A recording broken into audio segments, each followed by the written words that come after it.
नमस्कार and a very warm welcome to the voice of common man news Hindi and English. हमारे channel के chief editor Samir Qureshi के साथ आइए रुक करें इस वक्त की खास खबर की ओर। अरे कोण आला? आदरणीय पक्षप्रमुख उद्धव साहेब ठाकरे यांचं समस्त गिरगावकरांच्या वतीने हार्दिक स्वागत। शिवसेना गिरगाव शाखा क्रमांक 218 च्या वतीने जनसंवाद यात्रेच्या निमित्ताने उपस्थित राहिलेले शिवसेनेचे पक्षप्रमुख, या महाराष्ट्र राज्याचे कुटुंब प्रमुख आदरणीय उद्धव साहेब ठाकरे यांचं या ठिकाणी आम्ही हार्दिक हार्दिक स्वागत करीत आहोत। त्या वतीने त्यांचं या ठिकाणी हार्दिक स्वागत करीत आहोत।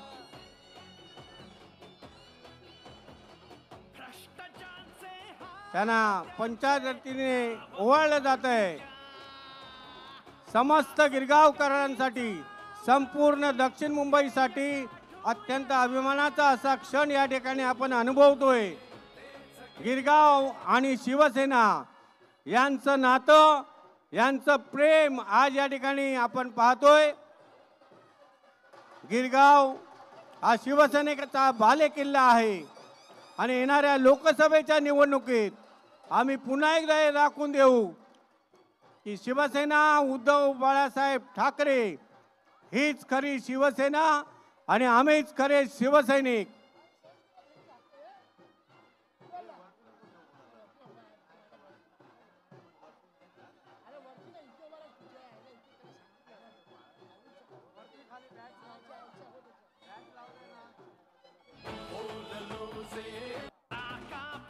शिवसेनेचे खासदार, आपला माणूस, शिवसेना नेते आपल्याला आता संबोधित करतात अरविंद भाई सावंत। महाराष्ट्राचं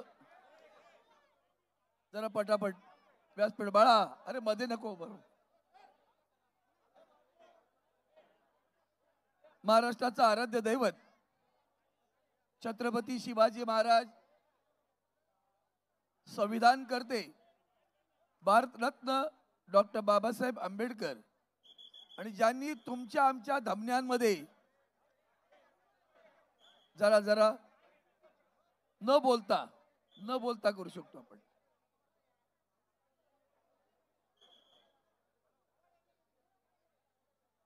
ज्यांनी तुमच्या आमच्या धमन्यांमध्ये मराठीचा श्वास दिला, ध्यास दिला, हिंदुत्व रोमारोमात भिनवलं, संघर्ष करायला शिकवलं, डोळ्यात डोळे भिडून उभं राहायला शिकवलं, स्वाभिमान शिकवला, धर्माभिमान शिकवला, महाराष्ट्र धर्माभिमान सुद्धा शिकवला, ते वंदनीय हिंदू हृदय सम्राट शिवसेना प्रमुख श्रीमान बाळासाहेब ठाकरे यांना आदरांजली वाहतो। आणि आज शिवसेना उद्धव बाळासाहेब ठाकरे पक्षाचे पक्षप्रमुख ज्यांनी महाराष्ट्रामध्ये जनसंवाद यात्रा काढली, ते आदरणीय उद्धवजी ठाकरे साहेब आपल्या गिरगावच्या 218 शाखेला भेट देण्यासाठी आले। यासारखा कपिलाषष्ठी योग नाही असं मला वाटतं, यालाही भाग्य लागतं। साहेब, मी आता हे इतकं टिपून ठेवणार नाही ना की तुमच्या पदस्पर्शाने कशा आमच्या शाखा पावन होत आहेत बघा। त्या पदस्पर्शाने पावन झालेल्या शाखा तुम्हाला तिथं विजय मिळवून दिल्याशिवाय राहणार नाहीत, हे तुम्हाला या निमित्ताने सांगतो। एक गोष्ट फक्त 2 मिनिटात आठवतोय, कारण साहेबांना आपण सगळेजण ऐकायला आलेला आहात। आजकाल देशाचे पंतप्रधान म्हणतात मेरा देश मेरा परिवार, सगळं चोरायचं, काय चोरायचं शिल्लक तरी घोषणा पण चोरली। ही घोषणा कोविडच्या काळामध्ये माझे कुटुंब माझी जबाबदारी सांगणारे कुटुंब प्रमुख आदरणीय उद्धवजी ठाकरे, म्हणजे तुम्हाला आठवण देतो मुद्दामून की लोकांना स्वतःला सांगावं लागतं, पण कोविडच्या काळामध्ये असं काही काम केलं। फेसबुकवर आदरणीय उद्धवजी दिसले की जी माणसं कधी टीव्ही पाहत नव्हती, ज्या माय भगिनी पाहत नव्हत्या, त्या टीव्ही समोर बसायच्या। मी हा सगळा अनुभव जिल्ह्यांमध्ये घेतलाय।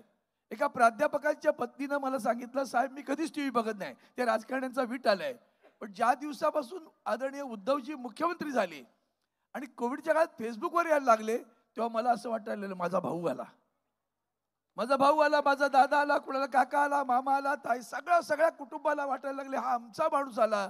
हा म्हणता कोणी दिली नाही. महाराष्ट्राच्या जनतेने ज्यांना कुटुंब प्रमुख म्हणाले ते फक्त उद्धवजी बाळासाहेब ठाकरे. हे मागून मिळत नाही. वंदनीय शिवसेना प्रमुखांना हिंदू हृदय सम्राट कोणी मागून नाही मिळाली, जनतेला दिलेली उपाधी आहे. म्हणून आज एवढंच सांगेन, उद्धव साहेब आपण मला खासदार केलं. काल परवाकडे 2 दिवस तमाशा चालू आहे टीव्हीवर. साहेब तमाशा चालू आहे की इंग्रजांची नावं पुसून आम्ही मराठी नावं दिली. साहेब तुमच्याच आशीर्वादाने मी लोकसभेत बोललो, आणि लोकसभेत बोललो तेव्हा तुम्हाला वाटतं ह्यांनी काहीतरी फोन केला असेल, हा असं का बोलला. तेव्हा मी असं म्हटलं की दादरच्या पुढं जेवढी म्हणून रेल्वे स्टेशन आहेत त्या सगळ्या स्टेशनांना त्या त्या भौगोलिक क्षेत्राचं नाव आहे. इकडं मात्र Grant road, Chennai road, marine lines. आणि मी त्याला म्हटलं चेन्नई रोड इथं तर गिरगाव आहे, माझ्या चेन्नई रोडला गिरगाव नाव द्या हा सांगणारा. आणि हे मी भाषणात नाही सांगत आहे, तुम्हाला लोकसभेत केलेलं भाषण मिळेल, माझा पत्रव्यवहार मिळेल. तत्कालीन मुख्यमंत्री फडणवीस का फसणवीस, त्यांनाही मी साहेबांचीच उपाधी मी बोलू नये खरं तर, त्यांना दिलेलं पत्र मिळेल. आणि सगळी पत्र मिळतील. तिथं दिल्लीमध्ये सुद्धा पत्र दिलीत मी, आणि व्हिडिओ सुद्धा तुम्हाला मिळेल सगळ्या स्टेशन. तरी पण ग्रँट रोडचं गावदेवी अजून झालं नाही. सगळ्यात वाईट कोणतं वाटतं साहेब, वंदनीय शिवसेना प्रमुख नाना शंकर शेटांचं नाव घ्यायचे, आणि सतत त्यांनी छत्रपती शिवाजी टर्मिनस होण्यापूर्वी सांगितलं होतं ते नाव द्या. कालांतराने नाना शंकर शेटांचं नाव मुंबई सेंट्रलला द्यावं अशी मागणी झाली. ती मागणी सातत्यानं मी लावून धरली. तुम्ही सगळ्यात मोठा त्याच्यातला कार्यवाही तुमच्या सरकारमध्ये विधानसभेत नाव मंजूर केलं, महापालिकेने मंजूर केलं. आजही एक सरकार नाना शंकर शेटांचं नाव त्याला देत नाही, त्याचा मी जाहीर निषेध करतो. इतका कमी, म्हणजे डोंगरी पोलीस स्टेशनचं नाव डोंगरी, चौकी पोस्टाचं नाव डोंगरी, आणि स्टेशनचं नाव सँडहर्स्ट. म्हणजे काय, तुम्ही काय म्हणता सँडहर्स्टला मला माहिती आहे, ते बोलायची गरज नाही. मग ते नाव बदललं गेलं. आणि दुसरं एक सांगेन साहेब, तुम्हाला अतिशय आनंदाची गोष्ट होईल की इथं गणपती उत्सव जोरात होतो, लालबाग गिरगाव आपणही जाणता. सगळ्या गणपती उत्सव मंडळांना छत नव्हतं साहेब, आणि मग परमनंट छत नसायचं. अशा वेळेला काय करायचं, तर त्यांनी माझ्याकडे मागणी केली, साहेब तुम्हाला अभिमान वाटेल अशी एकेका मंडळाला मी, म्हणून तुम्हाला गणपती आज त्यांनी दिला तो, कारण त्या सगळ्या मंडळांना मी आपल्या खासदार निधीतून शिवसेनेच्या परमनंट कायम स्वरूपी सभा मंडप उभा करून दिले. निकतवारी लेनचं काल परवाकडे उद्घाटन केलंय. आणि म्हणून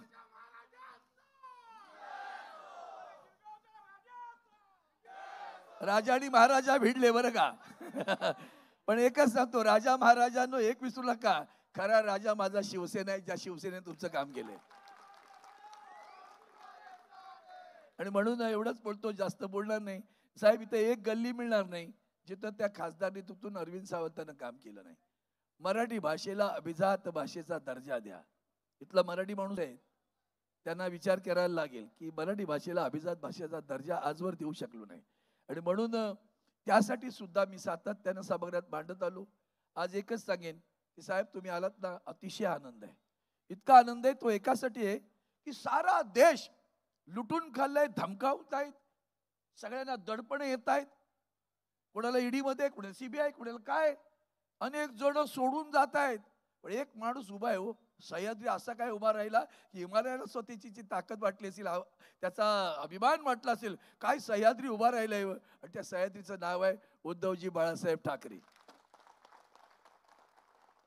हा कणखरपणा, हा स्वाभिमान आम्हाला आदरणीय वंदनीय शिवसेना प्रमुखांनी दिला. तो कणखरपणा, तो बाणा इथं आहे, तो मराठी बाणा इथं आहे. त्या मराठी बाण्याला आव्हान आहे. बाकी सगळं आहेच. येथील लोकसभेच्या निवडणुका काही दुकानदार फिरतायत, कोणी साड्या वाटतंय, कधी आयुष्यात नाही गेलं ते हळदी कुंकू वाटतंय. लोक गर्दी नाही झाली साहेब, मग पटकन पुढी सोडली, साड्या वाटतं, ही गर्दी साड्याला लाईन लावायला सगळ्यांना फुकट मिळतंय म्हटल्यानंतर. आणि म्हणून हे जे काही चालू आहे ते विकाऊ होऊ नका. देश तेही विकतायत, आपणही विकता कामा नये. आणि म्हणून महाराष्ट्राचा स्वाभिमान दाखवण्यासाठी आदरणीय उद्धवजी साहेब ज्या पद्धतीने उभे आहेत, ते दोन तिकडं, दो अंदर दो बाहेर, अमित शाह आणि दुसरे माननीय मोदी यांना भिडणारा देशातला एकच माणूस आहे, त्याचं नाव आहे उद्धव बाळासाहेब ठाकरे. ते आज इथं आलेले आहेत, त्यांचं मनापासून स्वागत करतो. आणि आदरणीय उद्धवजींना विनंती करतो, उद्धव साहेब हे तुमच्यावर अतिशय प्रेम करणे, तुमच्या कुटुंबातील माणसांना आपण संबोधित करा अशी विनंती करतो. आपली रजा घेतो. जय हिंद, जय महाराष्ट्र.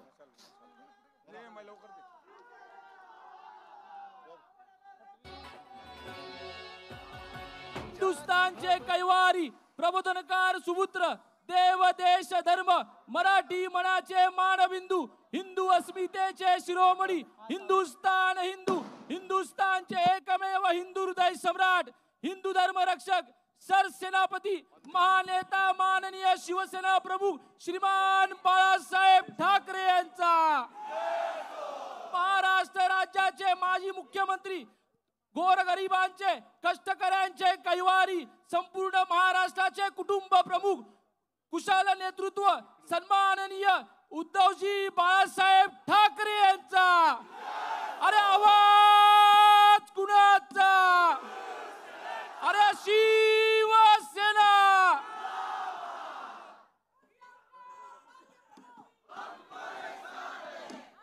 माझ्या कुटुंबातील बांधवांनो, भगिनींनो आणि मातांनो,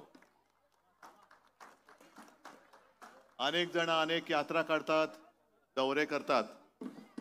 सध्या मी महाराष्ट्रामध्ये माझा कुटुंब संवाद हा दौरा म्हणा किंवा माझ्या कुटुंबाच्या गाठीभेटी सुरू केलेल्या आहेत। मगाशी सुद्धा त्या बदवार पार्कच्या सभेमध्ये आता संवाद होतात। या शाखा भेटी म्हटल्यानंतर शाखा भेटीमध्ये एवढी गर्दी होत असेल तर सभेला किती होईल? आणि असंच चित्र संपूर्ण राज्यभर आहेच। तुम्ही पण बघताय, प्रेसमधनं पण वृत्तपत्रात येते, चॅनलवाले काही दाखवत असतील। एकूण काय की महाराष्ट्र आता पेटलेलं आहे। जशी ही मशाल अन्याय जाळून टाकायला पेटलेली आहे, तसा महाराष्ट्र सुद्धा हुकुमशाही जाळून टाकायला पेटलेला आहे। आता अरविंद तुम्ही सांगितलं, इतरही बातम्या आपण पाहतो, बाकीच्यांचे दौरे कसे चाललेत, तिकडे रिकाम्या खुर्च्या कशा आहेत, तिकडे खुर्च्या कमी पडतात, तुडुंब भरले, सगळं बाजूला उभी आहेत लोक। बिर्याणी दिली जाते, लोक बिर्याणी खातात पण भाषणं ऐकत नाहीत। बचत गटातल्या महिलांना सांगितलं जातं तुम्ही आला नाही तर 50 रुपये दंड केला जाईल। आहे ना बरोबर? अरे माहिती आहे मला, कळते ना सगळं। हे सगळं असं चाललेलं आहे। थोडी जी काय आता अशा शिल्लक राहिले आणि मोठी आशा शिल्लक आहे ती तुमच्याकडनं, जनतेकडून। थोडी आशा जी मी म्हटलं ती साहजिकच आहे सर्वोच्च न्यायालयाकडून। काल परवाकडे सर्वोच्च न्यायालयाने 2 चांगले यांच्या टाळक्यामध्ये सोटे हाणलेले आहेत। एक तो निवडणूक रोख्यांचा हाणलाय आणि दुसरं राष्ट्रवादीच्या बाबतीत जो निकाल त्यांनी दिलाय की तुम्ही पवारांचा फोटो आणि घड्याळ चिन्ह, पवारांचा फोटो वापरू नका आणि दुसरं चिन्ह तुम्ही का नाही वापरत। हे खरंच आहे, कारण प्रत्येक वेळेला जे मी सांगतोय, आता गेले 2 वर्ष सांगतोय, 2 वर्ष तिकडे सर्वोच्च न्यायालयात सुनावणी सुरू आहे। अगदी आपल्या बाबतीत सुद्धा त्यांनी गेल्या आठवड्यात एक चांगला प्रश्न विचारलाय आणि आता इकडे जे फिरतायत, मला असं कळलं हे आता उमेदवार म्हणून आपल्या समोर उभे राहणार आहेत। हे लबाड नार्वेकर, उघड बोलतो मी, ते जर माझ्यावरती अन्याय करत असतील तर अन्याय ज्यांनी केला त्याचं नाव मी का घ्यायचं नाही? त्यांनी जर का चुकीचं सगळं केलेलं आहे ते ती चूक मी तुमच्यासमोर का आणायची नाही? त्यांना प्रश्न विचारलाय की सुप्रीम कोर्टाने जो निकाल दिला होता आणि यांनी जो निकाल दिलाय, तर सुप्रीम कोर्टाने सांगितले तुमचा निर्णय आमच्या निकालाच्या बाहेरचं तुम्हाला वाटत नाहीये का? म्हणजे एकूण काय की सुप्रीम कोर्ट यांचं कानफट फोडतच आहे, पण यांना ना लाज ना लज्जा, हे आपले असेच फिरतायत। कोणी काही म्हणा, ती एक आपल्यात हल्ली काय झालेलं म्हणी वगैरे सगळे विसरून गेलेलो आपण। मराठीमध्ये काही चांगल्या म्हणी आहेत, त्यातली एक म्हण आहे, मला नाही आबरू मी कशाला घाबरू। त्यांना आबरूच नाहीये, कारण सगळं चव्हाट्यावरती आहे। सुप्रीम कोर्टाने एवढा एक सोटा हाणल्यानंतर मी आज त्या नार्वेकरांना सांगतो की तुम्ही घराघरात जातायत, आता साड्या कोण वाटते मला माहिती नाहीये, पण ही जशी जनता जमले ना तशी आपण या ज्या मतदारसंघातनं तुम्ही उभे राहू इच्छित आहे, आपण एक अशी सभा लावू मोठी संपूर्ण या लोकसभा मतदारसंघातली, अशीच गर्दी जमू द्या। आणि त्या गर्दीत माझी एकच अट आहे, एकही पोलीस बरोबर न घेता मी सुद्धा येतो, मध्ये उभा राहतो। नार्वेकरांनी येऊन राहावं आणि गद्दारांनी येऊन उभं राहावं आणि तिकडे जाहीरपणाने सांगावं शिवसेना कोणाची. जो जनता निर्णय देईल तो मला मान्य आहे, पण स्वतःचं काही कर्तृत्व नाही. स्वतः हे 4 पक्ष फिरलेले आहेत. पहिला आपल्यामध्ये होते, मग राष्ट्रवादीत गेले, मग आता भाजपात गेले. हे असे फिरत फिरत फिरत फिरत कुठे जातील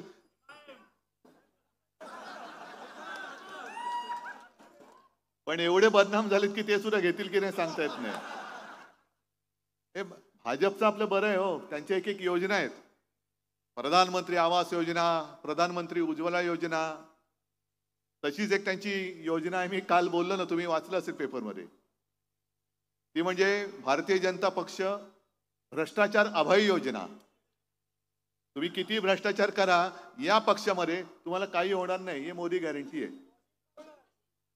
वॉशिंग पावडर सुद्धा लाज वाटेल वॉशिंग पावडरला.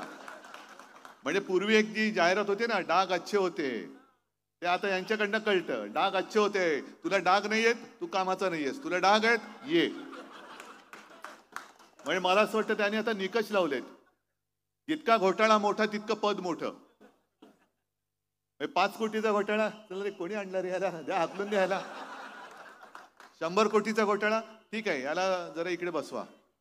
70,000 कोटीचा घोटाळा, बाजूला बसा आणि उपमुख्यमंत्री व्हा.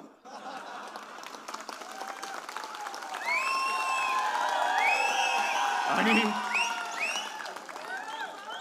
आता आता आता तुम्ही टाळ्या बाजूला हसलात, पण एका प्रश्नाचं उत्तर आता तुम्हाला द्यावं लागेल. 70,000 कोटीचा घोटाळा ज्याच्यावरती आरोप मोदीजींनी केले होते, त्यांना उपमुख्यमंत्री पद दिलं. मग मुख्यमंत्र्याचा घोटाळा काय असेल?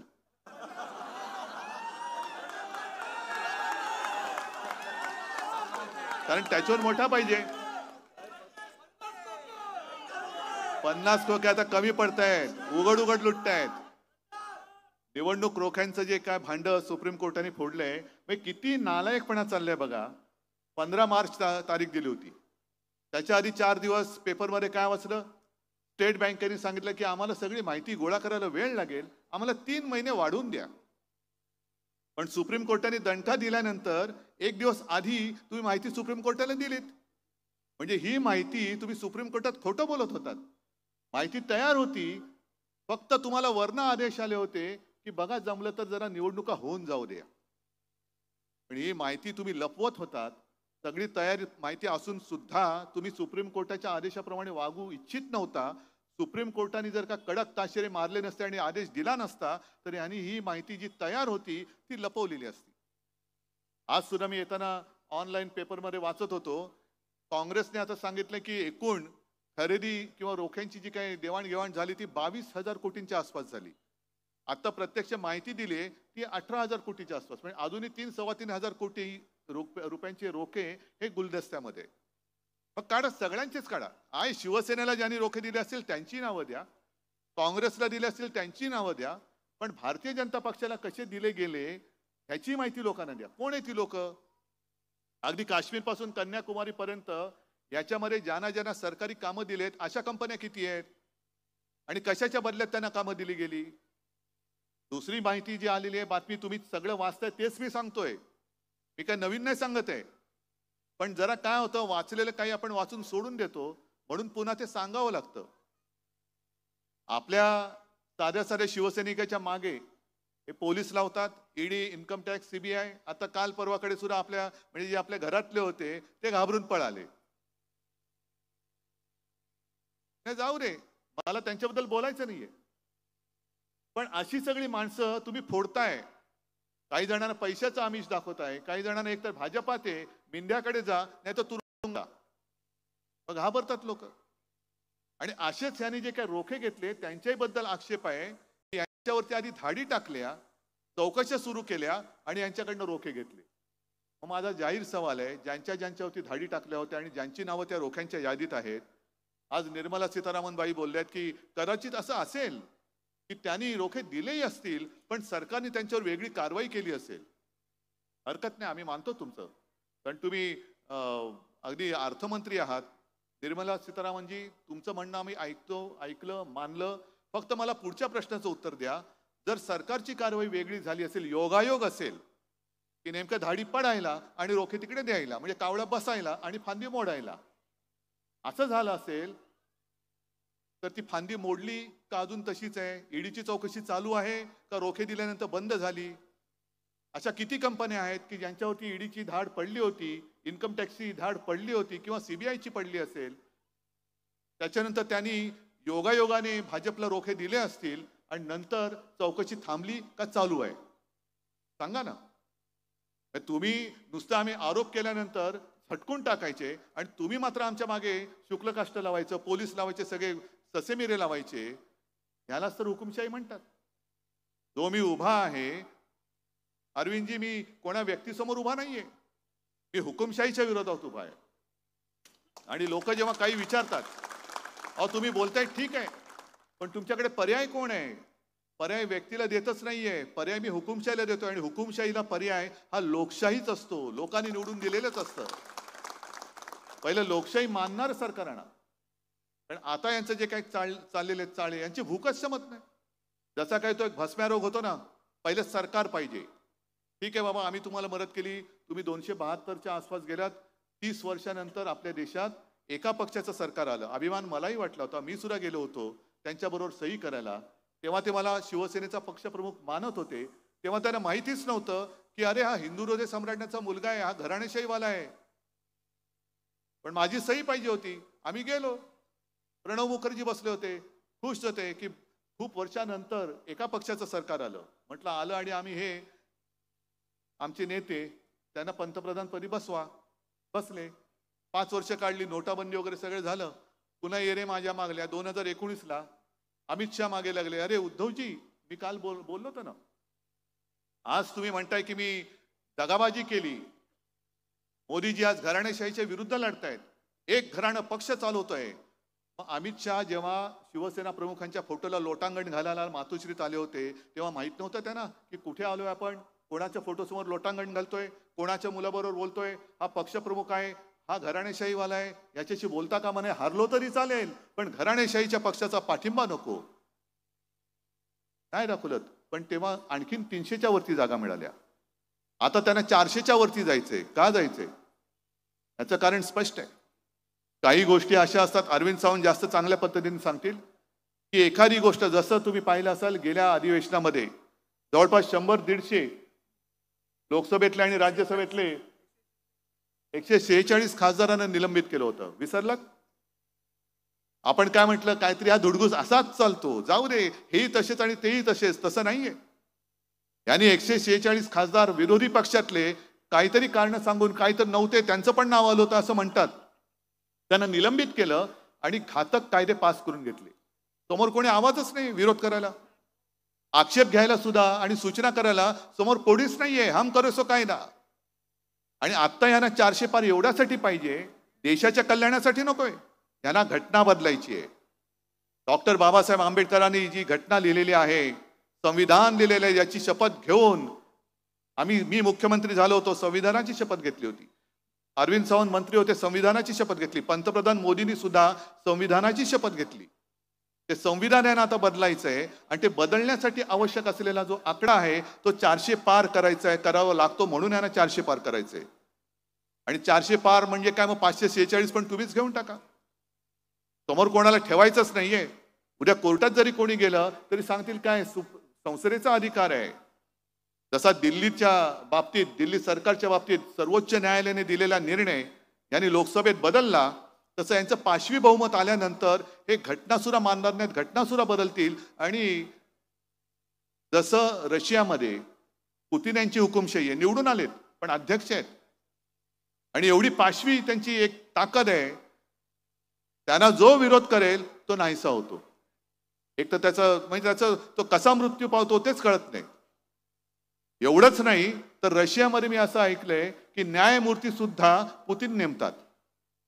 हीच पद्धत आपल्याकडे सुरू झाली तर आपण न्याय मागणार कोणाकडे? मी उभा आहे ज्याच्या विरुद्ध ते हे आहे. मी वृत्तीविरुद्ध उभा आहे आणि हुकुमशाहीच्या विरुद्ध उभा आहे. कारण आपला हा देश, आपण तर भाग्यवान आहोत, आपल्याला काहीही न करता स्वातंत्र्यामध्ये आपण जन्माला आलो. आपण स्वातंत्र्य उपभोगतोय.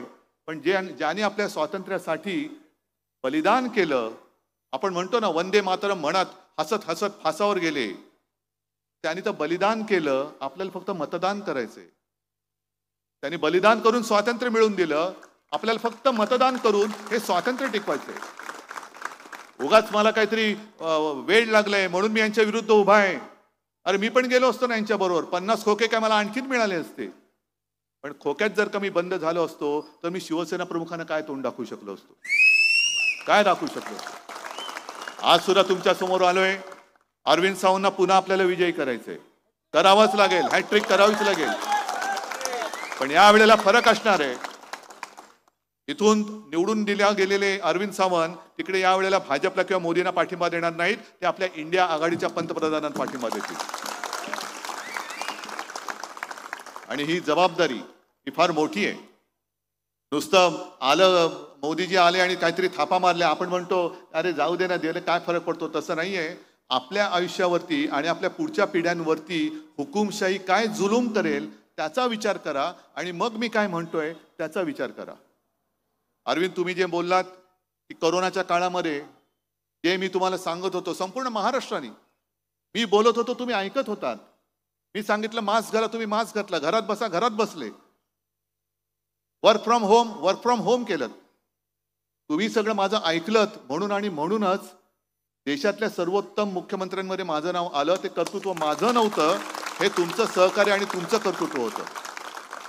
एका प्रेमाने आणि जिव्हाळ्याने पोट तिडकीने मी करत होतो. कोरोनाच्या संकटापासून मला जे वाटत होतं की माझी जनता कशी वाचली पाहिजे, कशी वाचवली पाहिजे, ते मी तुम्हाला सांगत होतो. आज त्याच तळमळीने आणि त्याच पोट तिडकीने तुम्हाला जे सांगतोय की अरे हे असं करा, नाहीतर देशात आपल्या हुकुमशाही येईल. जसं कोरोनाचं संकट होतं तसं हुकुमशाहीचं संकट आपल्या उंबरठ्यावरती आहे, आपल्या उंबरठ्यावरती आहे. ज्याप्रमाणे आपण कोरोनासाठी दार बंद केलं होतं तसं हुकुमशाहीला दरवाजे तुम्हाला बंद करावे लागतील. बाकी मैदानामध्ये काय होईल ते संपूर्ण जनता तुमच्यासारखी माझ्या सोबत आहे, मला त्याची चिंता नाहीये. मला मुळात ही लढाई माझी नाहीच आहे. ही लढाई मी तुमची लढतोय, तुमच्यासाठी लढतोय. आणि मला खात्री आहे की जनता ज्या वेळेला ठरवते त्यावेळेला जनताच विजयी होते. हुकुमशाह किती मोठा असला तरी जनतेचा प्रचंड रेटा असा असतो की त्याच्यासमोर हुकुमशाह छाती पुढे काढून चालू शकत नाही. आणि त्या हुकुमशाहीचा उदय होण्याच्या आधी अस्त करण्याचं काम हे मी तुमच्याकडनं अपेक्षा करतोय. आणि मला खात्री आहे मीच एकटा काही शहाणा नाहीये, तुम्ही सुद्धा विचारवंत आहात. खास करून हा गिरगाव हा विचारवंत सगळ्या साक्षर लोकांचा आहे. तुम्ही सगळेजण जे मी बोलतोय ते तुम्हाला पटलं असेल अशी मी एक आशा बाळगतो. आणि परत एकदा अरविंद सावंत यांना अगदी जर का समोर नार्वेकर उभे राहिले तर त्यांचं डिपॉझिट जप्त करून विजयी केल्याशिवाय राहणार नाही अशी खात्री व्यक्त करतो आणि आपली रजा घेतो. जय हिंद, जय महाराष्ट्र.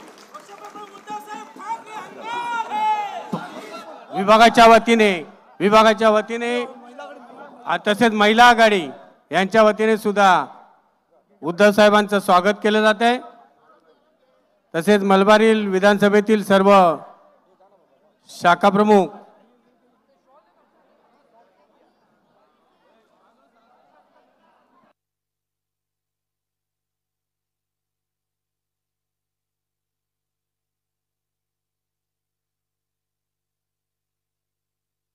जय हिंद, जय महाराष्ट्र. समीर कुरेशी.